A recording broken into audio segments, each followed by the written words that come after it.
DJ Smith, wherever you are on coaching in Ottawa, I don't think you can deny that he's had terrible luck in the injury department to be with Norris all season. And he finally gets back in the lineup, kind of balances things out. All of a sudden now he's gone for the season. So they've called up Ridley Gregg today from Belleville, and that's going to be interesting. Really nice prospect there.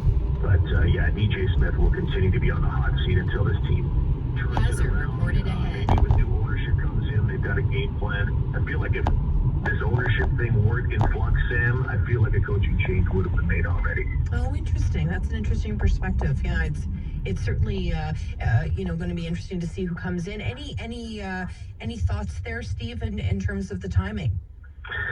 In terms of the timing of a potential replacement, again, I think that it would have been done, I think this season started and went badly. It went sideways. It seemed to me that was the one thing that DJ Smith could not afford, and that is another terrible start. And they had one, and yet nothing happened. So most people have the opinion of, it would have happened by now, if not for maybe a spending freeze or keeping things in check and letting the new owners handle things. Mm-hmm. And I think that ownership will probably find out. I would guess probably the next month and a half we may know who the next owner of the Ottawa Senators is. Oh, interesting. It's interesting that it's going to be done before the season ends then.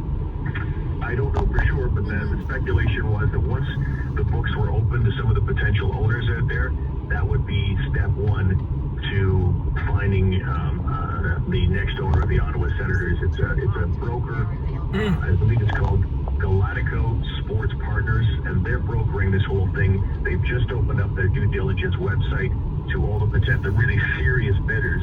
And it was said that once that was done, it wouldn't be that long until we found out who the next owner might be. Really interesting. And we saw the NCC talking about the lease of the land and all of the sort of the legal side regarding the new rink and the new arena. It's going to be an exciting time in our city in the next little while for sure. Yeah, there's no question, and that's what makes this whole thing so attractive. You got a whole new building that's coming up, and being downtown, being part of the construction process, presumably. So it's a very attractive thing. It's not just an NHL club out in Canada that we're talking about. We're talking about a major multi-event facility that's going to change the game. Mm-hmm. And of course, switching gears a little bit, talking about lucky number 13 for Brooke Henderson with that LGPA Tour win. Couldn't be prouder here in Ottawa in the Valley. Yeah, it's crazy when you think about 13 wins like that. It's just she's 25 years old and she has 5 more pro wins than anybody in Canadian golf history. We all kind of wondered how she might fare at this event. It was the first event of the PGA Tour, the LPGA Tour, and we wondered, okay, she had at her last event, she had back problems, and so where's she going to be in her first time out? It's her first competitive tournament and since having those back troubles. She had switched to TaylorMade, so brand new clubs, and she recently had her wisdom teeth out. So you're thinking, okay, she'll dip her foot in the pool in the new season, and now she goes out and wins by 4 strokes. Wow. So it's been tremendous to see her progress, and she just seems to get better and better all the time. I had my wisdom teeth out when I was about 18, and I'm still recovering, Steve. So I had 2 separate versions. So they said, we'll take the first 2 and see if there's room for the other 2. And they said, no, sorry, there wasn't. So I had to do it twice. Oh, no, that's not good. But you see, just obviously just such an athlete, Brooke rebounding that way for the win. And, I think back to this past summer where, even though she didn't win that tournament, she won the hearts of so many, Steve, even, new fans were coming along during that time. And I know this win definitely will start 2023 off the right way. Oh, yeah. I mean, she had 2 wins last year. She didn't get the Canadian Open win. She'd love to win that every single year because she's just a rock star at that thing. She's the one that everybody comes to see at that event. And, it'll be great to watch her again this year in that event. But it is nice to get it right out of the gates. First tournament of 2023, and you get your first W. It's just, it just sets you up for a great season. And with her new club, she's been putting like crazy. It's always been kind of her Achilles, but maybe the putting game, it can get sketchy sometimes.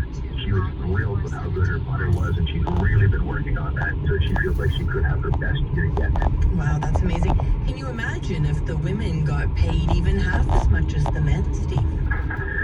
Well, then they'd be getting paid like the men, absolutely. And, I guess it comes down to the money on the line, what sponsors are willing to pay, the amount of tickets that are sold. But yeah, I mean, she's still, I believe she's well in excess of 15 million just on LPGA wins, and that doesn't even get into the whole angle of endorsements and things like that. She's got a new deal with TaylorMade that probably paid her very, very well. So yeah, she's had a tremendous start. She's 25 and she's already set for life. It's amazing. When are Sens hitting the ice again? Sens are back at it against the New York Islanders on Wednesday night, and then it gets interesting from there. That two of their main rivals, they get the Leafs. They're in Toronto on Friday night, and then they have a home and home with the Habs on Saturday and Tuesday. Well, those are always fun. I love those home and home. Yeah, they are for sure. Well, that's great. We'll always appreciate your time, Steve, and thanks for spending time with us today on City News. And we look forward to your show, of course, every Saturday at 9 o'clock, the Steve Warren Sports Show. Are you having fun doing that? Having a great time, yeah. Greg Kennedy and I are enjoying that and talking all things Ottawa sports, everything that matters to an Ottawa sports fan. You can find it every Saturday from 9 to 10. It's great. That's fantastic. Steve Warren, thank you so much for your time. And we hope that you obviously tune in on Saturday mornings to hear Steve on the Steve Warren Sports Show. When we come back, it's lunchtime. I don't know about you, but I'm kind of hungry on this Monday. We're going to be feasting on some of those big topics of the day. Christina Spencer's going to be here. Noor Qadri's going to be here. We're going to be talking about everything from what to do with Wellington to the milestone of the convoy and everything in between. Lock it in to City News. Sam LeBrad will be right back on City News. 101.1 FM and 1310 AM. Please be advised, if you find winter driving distressing, the following is a real audio clip of a Subaru driving on an unplowed mountain pass in the Yukon in minus 23-degree conditions. Just listen to Subaru's standard symmetrical full-time all-wheel drive go roar all that ice and snow. And that sound is our confident driver whistling Beethoven's Fifth, I believe. Visit your local Subaru dealer and really own winter with uncommon winter capability. Thank you for helping us reach Beechwood Cemetery's 150th anniversary. Join us all year long for special and unique events that will celebrate the people and communities that we have been able to serve. We are so fortunate to be the home of so many different cultural, religious, and professional communities. Most importantly, Beechwood's 150th is a thank you to each and every person who chose Beechwood as their final resting place. To see if Beechwood is right for you, visit 280 Beechwood Avenue or online at beechwoodottawa.ca. Hi, Eddie Figueroa here at our Lockton Import Car Center. Are you tired and stressed out about driving in traffic every day? Why don't you come check out one of our self-drive Tesla electric vehicles?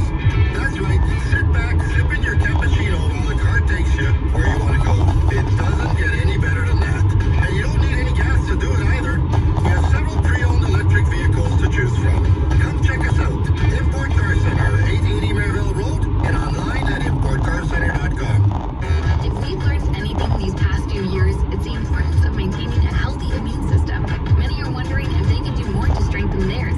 For the last 25 years, Healthy Planet has been a trusted source for immune health, offering the finest immune system building supplements available. And you don't have to be an expert. We have those too. In-house nutritionists to help you make the right choices. Shop in-store or online at healthyplanetcanada.com. Live life healthy.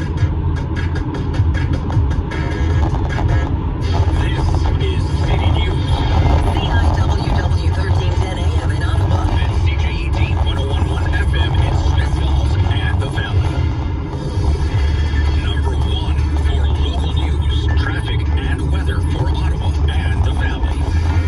This is City News 101.1. Every Hazard reporting ahead. It is Monday, January 23rd. Good afternoon. I am Damilola Unime. Right now in Ottawa, -2. In Smith Falls, it is -1.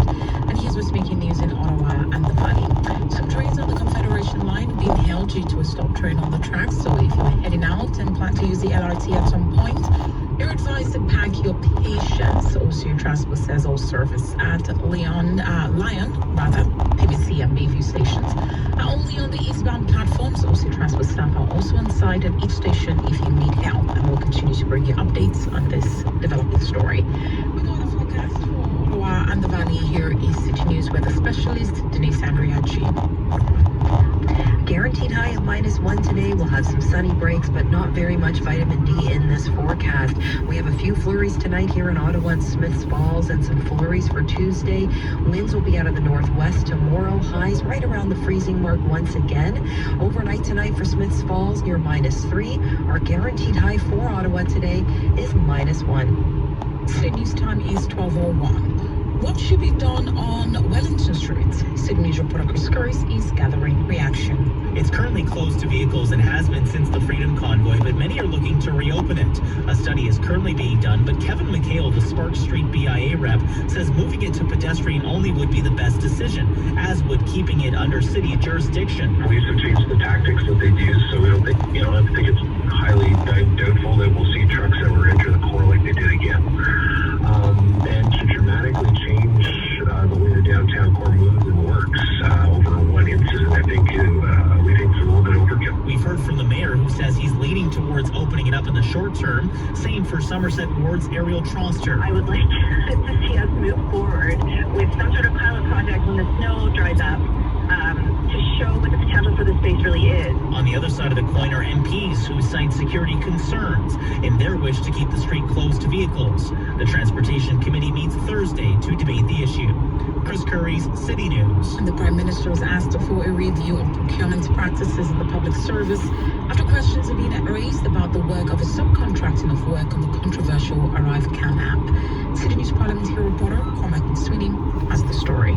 Speaking in Toronto, Prime Minister Justin Trudeau says he's asked the clerk of the Privy Council, the top bureaucrat in government, to look into why a two-person Ottawa staffing company was hired to help with the ArriveCan app, but then subcontracted out tens of millions of dollars in work, something that could have been done by the public service. Obviously, this is a practice that seems highly illogical and inefficient. Trudeau says he hopes the review makes sure we get the best value for our tax dollars and it's spent in a smart and logical way. The Globe and Mail reports the company, GC Strategies, billed the government for work developing the $54 million ArriveCan app, but outsourced the work to local and multinational companies. Questions about the high cost to develop the app have led to a House of Commons committee investigation. Cormac McSweeney, Parliament Hill. City News time 12:03. Spotify is cutting 6% of its workforce. The music streaming service is the latest tech company to announce job cuts as the post-pandemic economic outlook weakens. In its latest annual report, Spotify reported it had about 6,600 employees, which implies that about 400 jobs are being axed. Last week, Google announced it was slashing 12,000 jobs, and Microsoft said it would cut 10,000. I am Damilola Unime. For news anytime, follow up online at ottawa.citynews.ca. Connecting you and your community. This is the Sam LeBrant Show on City News. 101.1 FM, 1310 AM. Well, it's lunchtime, everyone. Thanks so much for joining us here on City News. It's this time of day we get together and feast on those big news topics of the day. And we've invited to the table today Noor Qadri, professor at the University of Ottawa and mayoral candidate. Hello, Noor. Good afternoon, Sam. How are you? Good. Thanks so much for spending time with us. And once again, Christina Spencer has pulled up a chair as well. Editorial Pages editor for the Ottawa Citizen. Hello, Christina. Hi there, Sam. Christina, I saw you were out getting some fresh air, which was good on the weekend. You were skiing, I think. I was very bad cross-country skier, but I really like it. Well, there you go. You looked great. So that's all that really matters, right? You're out there looking fantastic, which is great news that people were out spending time in this beautiful city. Lots to talk about today. Let's start and talk a little bit, Noor, about the city's decision to purchase electric buses at $350 million price tag. What are your thoughts? I believe it is a very good thing because those monies are federal funds, and the federal government has got some initiatives in order to meet its targets with respect to the environment and the electrification of buses and infrastructure supporting that is part of like $2 billion plus dollars, and the more that we can get of that, the better at the city of Ottawa. It is absolutely important, however, to put it as part of a grand plan of improving what's happening at OC Transport. We faced a lot of deficits. We've seen Mayor Sutcliffe going to meet with the province's premier in order to try to help with that. And the last thing that we would want to have is an additional funding to have a new program that will exacerbate or add to the problem as opposed to solving it. We know, Christina, our conversations over the years and just even following the story of public consultation or public transportation in this city. And, it's certainly been a challenge to even talk about the bus system or the LRT some days. Is this good news, Christina, finally? Can I say yes and no? Sure. I'll agree with Mr. Kadri on the principle. It's the practice that's our problem here, right? We're talking about zero-emission buses and electrifying the fleet. We know from the City Auditor General's report last year that the recommendation is to be cautious about this until we've sort of fully tested whether or not this program works in this city, in this climate, etc. And that's kind of the question we don't know, right? It's great to say there is a federal program. There's $350 million on the table. We hope to have the emissions-free fleet by 2036, I believe it is. But we also know that, based on the Auditor General, we sort of cut down the first pilot project because it wasn't entirely satisfying that these buses could do the job the way we want them to. Now, I have faith in technology. I think this can happen.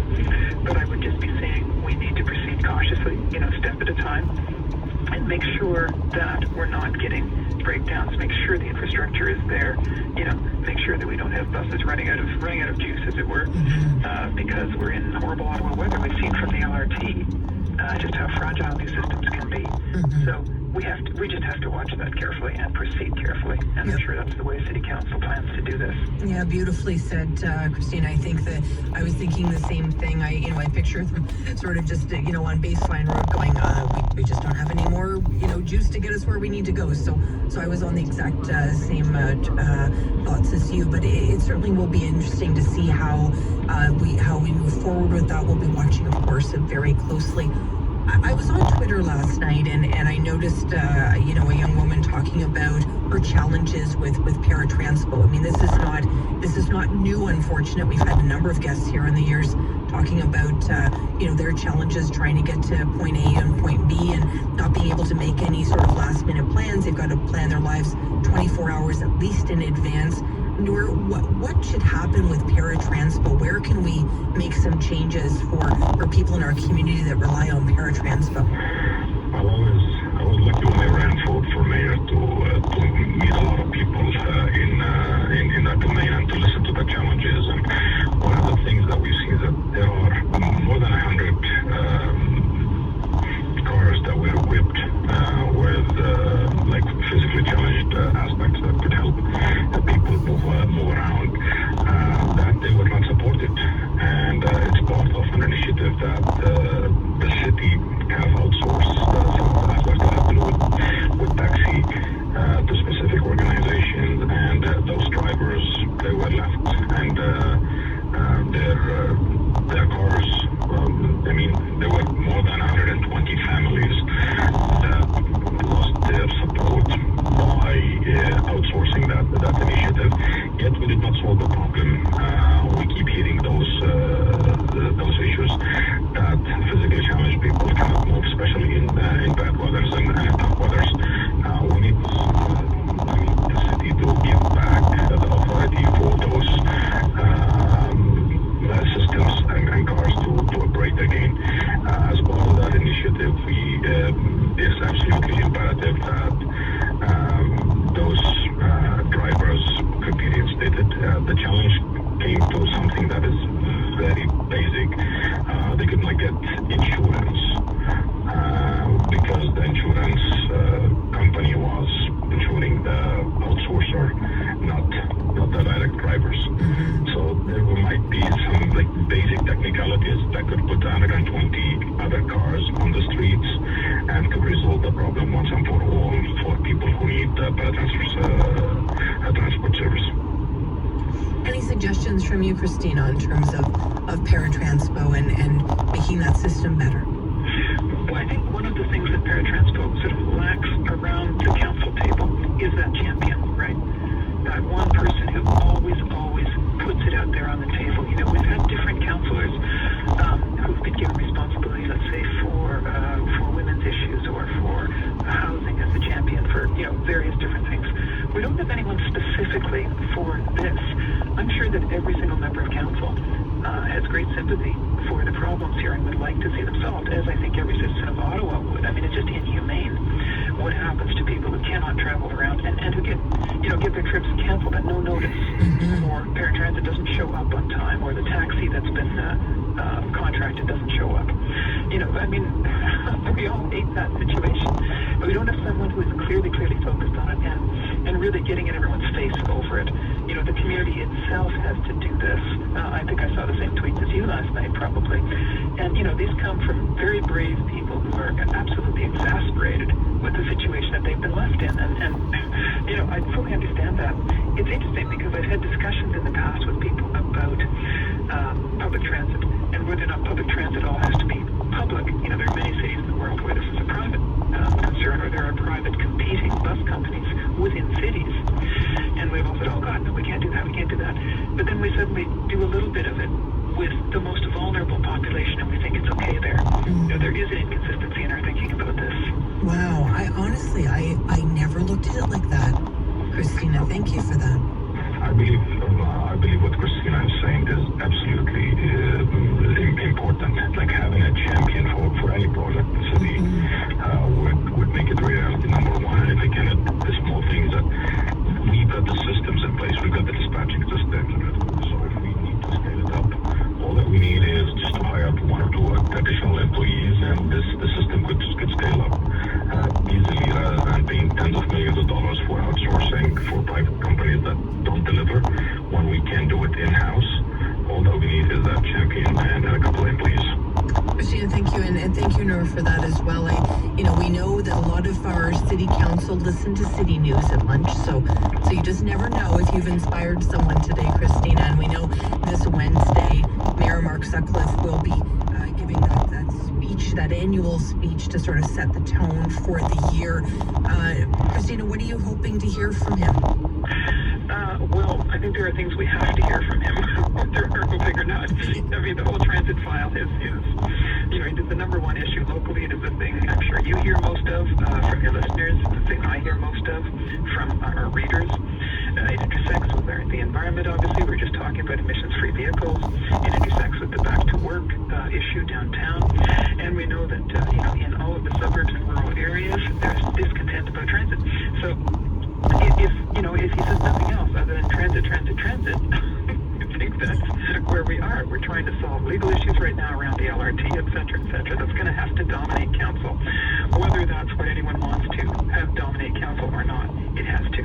So, we're looking forward to hearing a little bit of direction from him on that. We also know that housing will be not only a priority among many members of the council, which the mayor is going to listen to, I'm sure, but also the province has made it very clear that better be a priority this year. So we'll be listening to hear what he has to say about that.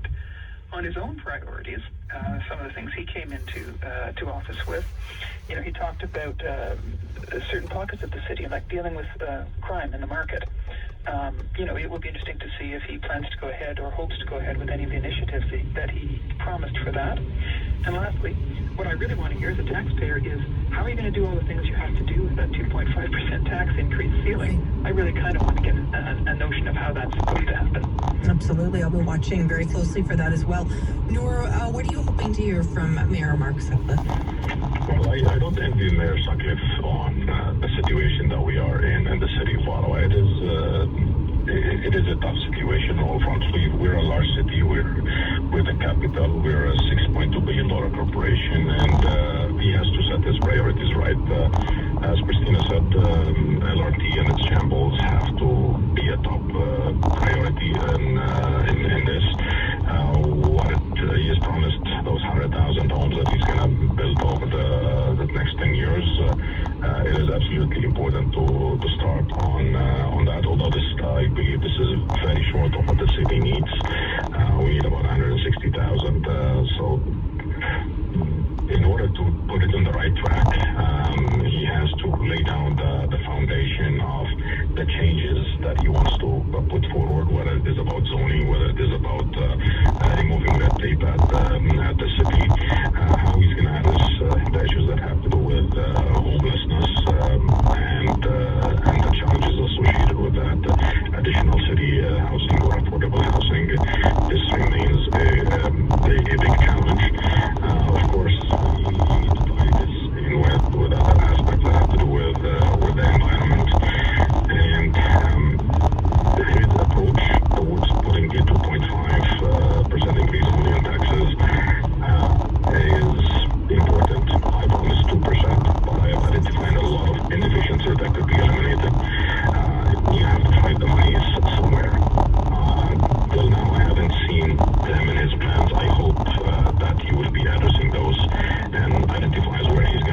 very good chat today with Christina Spencer and Noor Qadri.